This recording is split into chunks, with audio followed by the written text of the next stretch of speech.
Are you prepared to be amazed? That is the question, because this study from Alois Wotawa is just mind blowing. I would say, wow. All right, so white is winning this, but it's not easy to find this. It's very, very hard. In some way, white can win this, even though we only have two pieces against the queen. So material, we are far behind, but there is a very clever combination that wins this for white. Can you find it? Pause the video now. Have a long time looking at this because I think you will need it, and then come back and we will go through everything together. All right, here we go. Welcome back.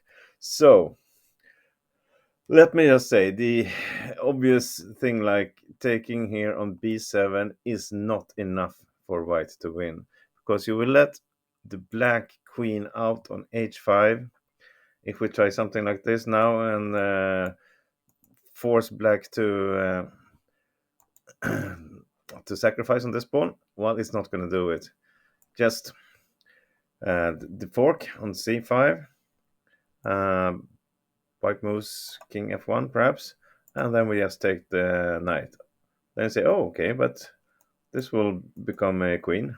No, it won't, because black will have a check on c1 or a1, force the king up, another check, and we will also lose the bishop, and then you will lose the pawn, and then you are pretty much dead.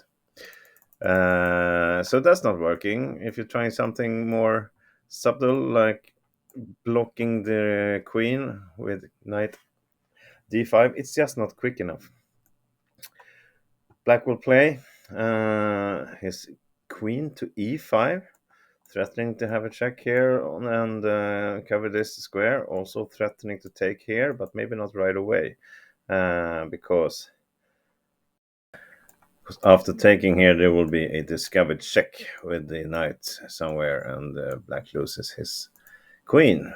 But he doesn't have to take this right away. He just stands here perfectly on e5.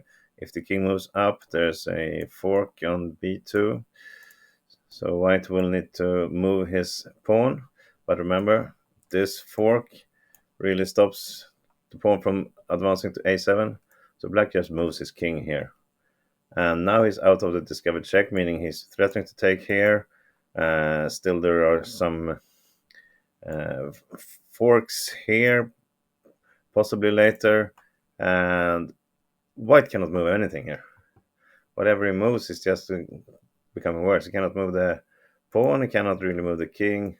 So this is not winning for white. It's a lot better for black. Maybe take some time to win, but it's surely not winning for white.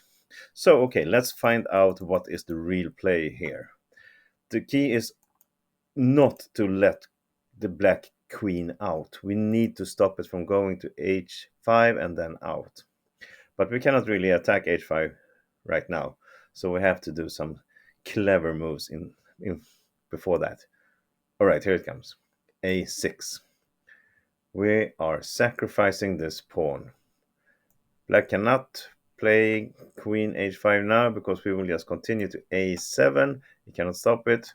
We will promote with a check, take here with a check, and then it's clearly winning. So black has to take this pawn to stop it.